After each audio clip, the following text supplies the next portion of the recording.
Good morning, everyone. Paul Ruppel here with Fox 29 News Now. You're looking at President Trump speaking with reporters as he gets ready to visit Alabama to survey tornado damage down there. Unfortunately, 23 people lost their lives in that storm that occurred Sunday afternoon. I'm recording this for you. The audio is a little tricky, but we'll get that back. We'll play that back for you in a couple minutes. Happy Friday to everyone. Hope your day is off to a great start. We are going to get you some local news, national news, but let's start with weather here. Right now you see that is our next weather maker moving into the area. It's sliding in from the south a little bit and will be coming up our way. We could see some light snow showers in our area later today, this afternoon into the evening.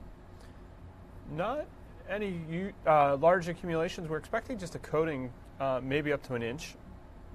Mostly just a coating. So it could make roads a little bit tricky for the evening commute, afternoon evening commute, but we do not expect large accumulations as I said. Let's launch right into the weather here first.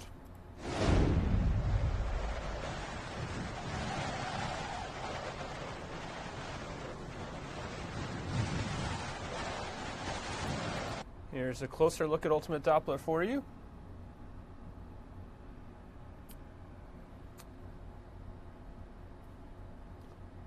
There you see some of that cloud cover moving in. Let's take a look at the Benjamin Franklin Parkway Live.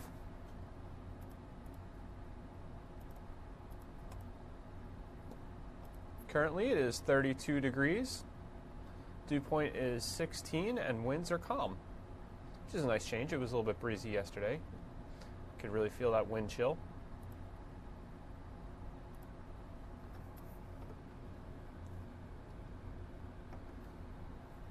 Oops. I'm trying to make sure I'm recording President Trump here, headed over to Air Force One.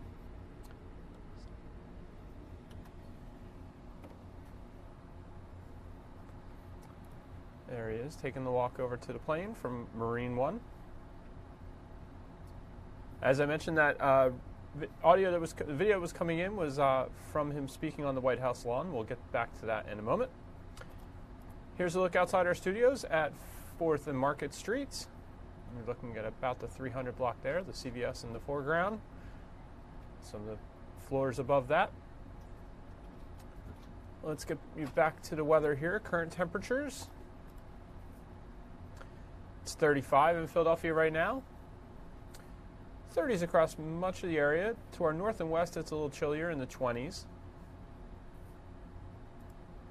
Here come your northeast temperatures. 41 in Ocean City, that's the hot spot in the northeast. Rochester, New York, just 19 degrees. U.S. temperatures, 76 in Miami, 70 in Tampa, 71 in Houston, so a bit of warmth across the south and southeast. Only 47 in San Francisco, 36 in Portland. A little bit warmer than it has been in the northern plains, 20s and teens. Our temperatures are slightly warmer than the day before, 6 degrees warmer in Philadelphia, although it's a little bit cooler in Lancaster. That's the lone exception.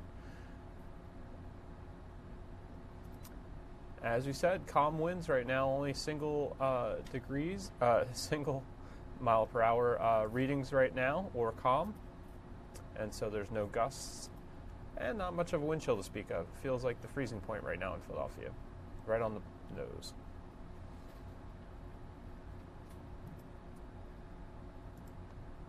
Your visibility is pretty good for most of the area. Lancaster a little light at 4, Pottstown 7. And here is your satellite view. You can see some of those clouds to our south and west. Let's get you the national FUTURECAST here, and you'll see how that snow kind of lifts up into our area, gives us a dusting to a coating, and then moves on out.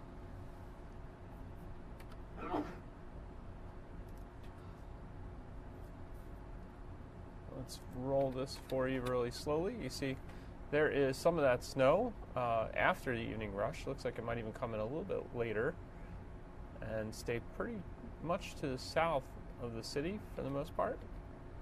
Let's take our time here and roll that back.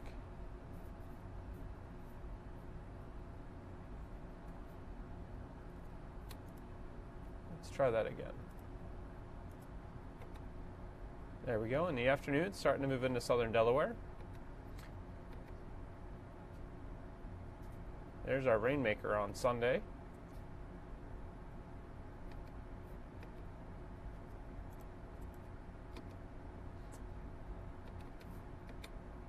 That keeps rolling on me. You can see we are gonna get some snow out of this system.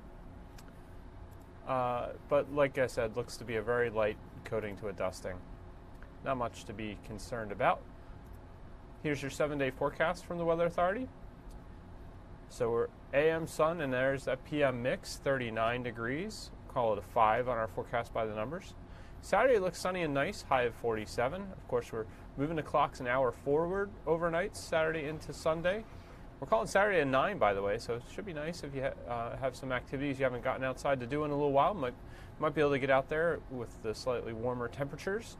Sunday's going to be very warm, 61 for this time of year, but AM rain, calling that a 6. Monday, mostly sunny, 52. Tuesday, sunny, cooler, 45. Wednesday, mostly sunny, 28. And Thursday, clouds, milder, 54. So it looks like we will stay above the freezing point for the entire 7-day forecast. Almost, sorry. Wednesday we'll be dipping down to 28 overnight. But mostly above freezing for the next 7 days. It's nice to hear.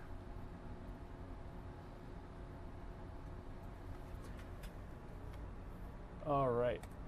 And you can, of course, check conditions anytime using our Fox 29 Weather Authority app. You can get the latest severe weather alerts delivered straight to your based on your location. You can get those severe weather alerts. You can check the hourly forecast, the interactive radars, see the last few hours on there, and as well as the next couple of hours. You can play out a FUTURECAST that shows you conditions. You can change the skins on the map to see temperatures, winds, whatever you want to see. Here's a little promotion for our app. If you don't have it yet, definitely download it in your Google Play or Apple iTunes stores.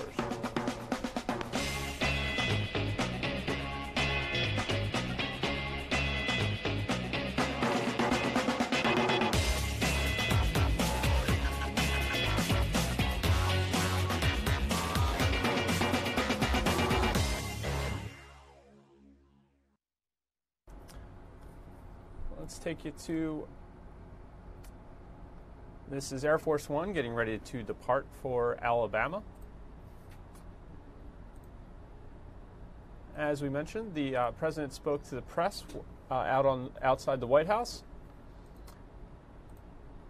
Let's get you a look at the national news from yesterday afternoon that the president's former campaign chairman, Paul Manafort, was sentenced. I think actually this held until the evening. Didn't actually happen. He's been sentenced to about 4 years in prison, much less than many expected. And while he could still face additional time, the possibility of a presidential pardon looms large. Fox News correspondent Doug Luzader has more from Washington this morning. Well, President Trump's former campaign chairman, at least for a little while, Paul Manafort, has been sentenced to about 4 years in prison. I think it's a little bit less than a lot of people expected. And while he still could face additional time, the possibility of a presidential pardon looms large because he did mention, Doug, no collusion. And I'm sure that's what, the president wanted to hear. No collusion, and certainly that was welcomed at the White House. The thing about Paul Manafort is he's probably somewhat relieved this morning. He's got to be. I mean, he could have had a much more severe sentence, but he is certainly not out of the woods. Paul Manafort, using a wheelchair in federal court, said he was humiliated and ashamed just before the sentence was handed down. But it could have been so much worse. Judge T.S. Ellis sentenced him to just shy of 4 years in prison, far short of the 20 years called for under sentencing guidelines. Manafort had been found guilty of hiding millions of dollars of income he had made during his work in Ukraine. But his attorney made another point after the hearing. And I think most importantly, what you saw today is the same thing that we had said from day one. There is absolutely no evidence that Paul Manafort was involved with any collusion with any government official from Russia. So why did he stress that issue, collusion, when Manafort never actually faced charges for that? Could that be intended for the audience at the White House? Was it a reminder that Manafort backed the president's denial of collusion with Russia? Is the president open to a pardon for Paul Manafort? That was asked of me. I've not discussed that with the president. That has not been raised at all in my company. The president has suggested that Manafort was treated unfairly. And while yesterday's 4-year sentence was seen by many as surprisingly light, Manafort is scheduled to be in another courtroom next week in Washington, where he could face an additional 10 years. In that separate D.C. case, Manafort has already pleaded guilty to